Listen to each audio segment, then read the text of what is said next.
तो जन्माष्टमी के अलावा आज एक और खास दिन है और वो है वर्ल्ड फोटोग्राफी डे या कहें कि विश्व फोटोग्राफी दिवस। कई महत्वपूर्ण कलाओं में से एक है फोटोग्राफी। इसका इतिहास और इस साल की थीम जानते हैं आप?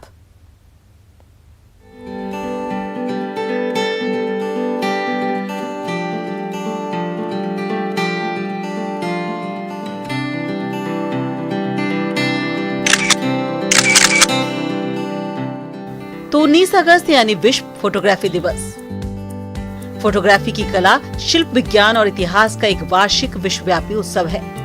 महत्वपूर्ण कला रूपों में से एक है फोटोग्राफी। अभिव्यक्ति का एक सशक्त माध्यम है। हेनरिक इब्सेना की एक कहावत है कि एक तस्वीर 1000 शब्दों के बराबर होती है, यानी तस्वीरें शब्दों की तुलना में अधिक प्रभावी ढंग से भावना व्यक्त करती है।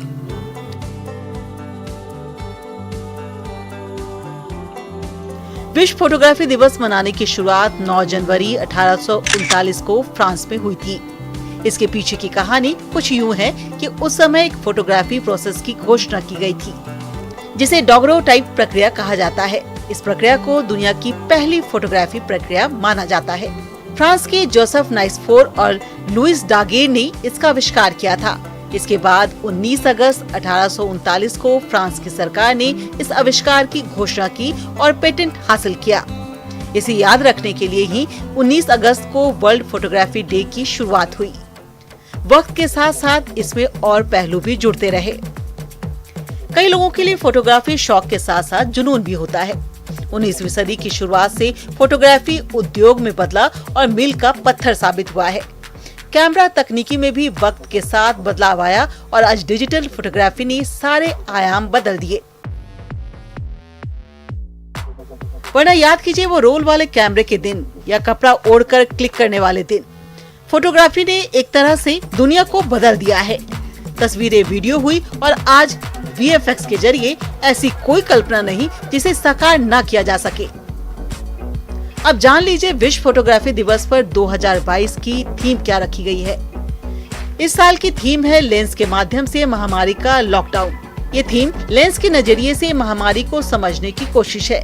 ये थीम इस बात पर प्रकाश डालती है कि कैमरे के माध्यम से लॉकडाउन कैसे देखा जाए। कोरोना अटैक के दौरान लगे लॉकडाउन में फोटोग्राफी का एक नया आयाम निकल कर आया। फोटोग्राफी की बात निकली है तो सेल्फी से जुड़ा एक दिलचस्प तथ्य।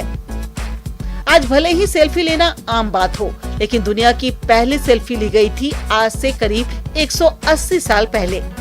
1839 में अमेरिका के रॉबर्ट कार्नेलियस ने दुनिया की पहली सेल्फी क्लिक की थी। ये और बात है कि तब कोई जानता भी नहीं था कि सेल्फी क्या बला है। रॉबर्ट की वो तस्वीर आज भी United state library of Congress print में सहेज कर रखी गई है। Bureau report, news 18।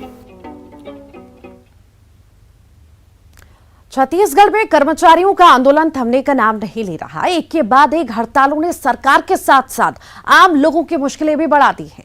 सरकार ने डीए बढ़ाकर सरकारी कर्मचारियों और अधिकारियों की नाराजगी दूर करने की कोशिश की, लेकिन अब अनियमित कर्मचारियों ने फिर मोर्चा खोल दिया है। हालांकि सूबे के कद्दावर मंत्री कवासी लखमा ऐसे कर्मचारियों की नाराजगी नहीं बल्कि आरएसएस की साजिश मानते हैं।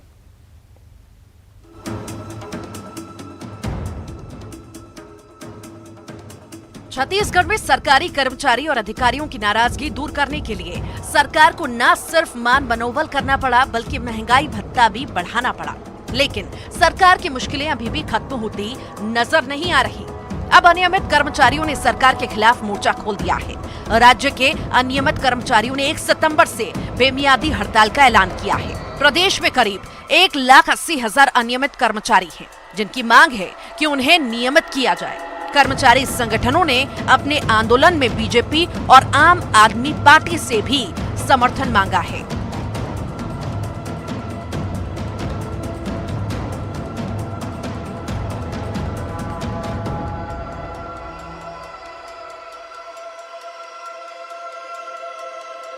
उधर कांग्रेस को कर्मचारियों के आंदोलन के पीछे सियासी साजिश का अंदेशा है। राज्य के आबकारी मंत्री कवासी लखमा ने कहा कि कर्मचारियों को टेबल पर साथ बैठकर बात करनी चाहिए। कर्मचारी से अपील है, बैठ के टेबल में बात करना। हम लोग कोई बाहर के तो है ही नहीं, वो अधिकारी भी बाहर के नहीं है, बात करना चाहिए। तो मैं पहले भी बोला हूँ, हिंदुस्तान में कहीं पर मध्य प्रदेश हम लोग अलग हो क्या है, वहाँ पेंशन दे रहे क्या, उड़ीसा में दे रहे क्या? हम लोग पेंशन बवाल किया है। अगर डीए में मुर्गा का एक टांग बोलने से नहीं चलेगा। मैं अधिकारी लोग से यही अपील करूंगा, इस बात को बातों से टेबल में बात करें तो अच्छा है। अगर उस टाइप का अगर अड़ियल रवैया में कहीं न कहीं ये आरएसएस का दिमाग होगा, ऐसा मुझे समझ में आता है। वैसे भी सरकार के खिलाफ हर आंदोलन को विपक्ष का साथ मिल रहा है। ऐसे में अनियमित कर्मचारियों के प्रस्तावित आंदोलन को विपक्षी दलों का समर्थन मिल जाए तो इसमें हैरत की बात नहीं होगी। लेकिन अगले साल होने वाले विधानसभा चुनाव से पहले तेज होते आंदोलन न सिर्फ सियासी मुश्किलें हैं, बल्कि सरकारी कामकाज भी बुरी तरह से प्रभावित हो रहा है। सरकार की परेशानी ये है कि सूबे के लाखों कर्मचारियों की हर मांग पूरी करना मुमकिन नहीं। ऐसे में कर्मचारी संगठनों को भी ऐसी मांगे रखनी चाहिए जो पूरी की जा सके, और इसका सिर्फ एक तरीका है कि सरकार और कर्मचारियों में तालमेल बैठाया जाए, ताकि बातचीत से ही मुद्दे सुलझाए जा सके। Bureau report, news 18।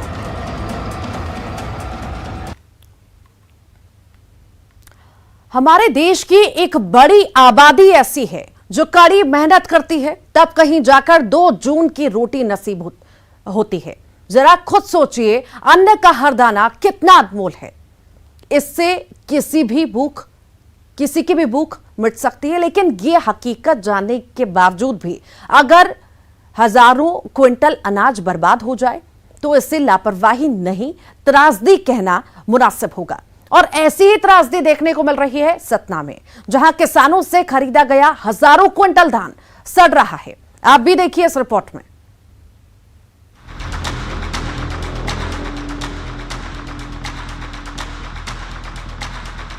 रूस यूक्रेन युद्ध की वजह से दुनिया के कई मुल्कों में खाद्य संकट पैदा है, क्योंकि युद्ध से सप्लाई चेन प्रभावित है। हाल ही में भारत ने भी गेहूं के एक्सपोर्ट पर बैन लगाया था, ताकि घरेलू मार्केट में कीमतों को कंट्रोल किया जा सके।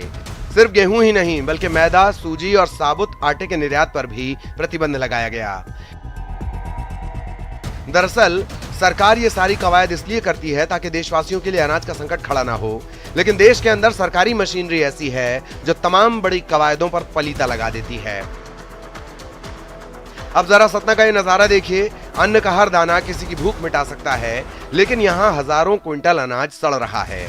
खुले आसमान के नीचे ओपन कैंपों में धान का बड़ा भंडार बारिश में बर्बाद हो रहा है।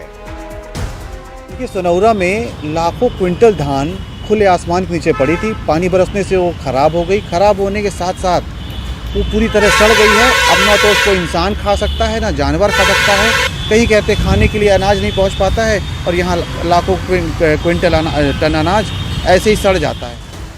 अब तक हजारों क्विंटल धान सड़ने की बात सामने आ रही है।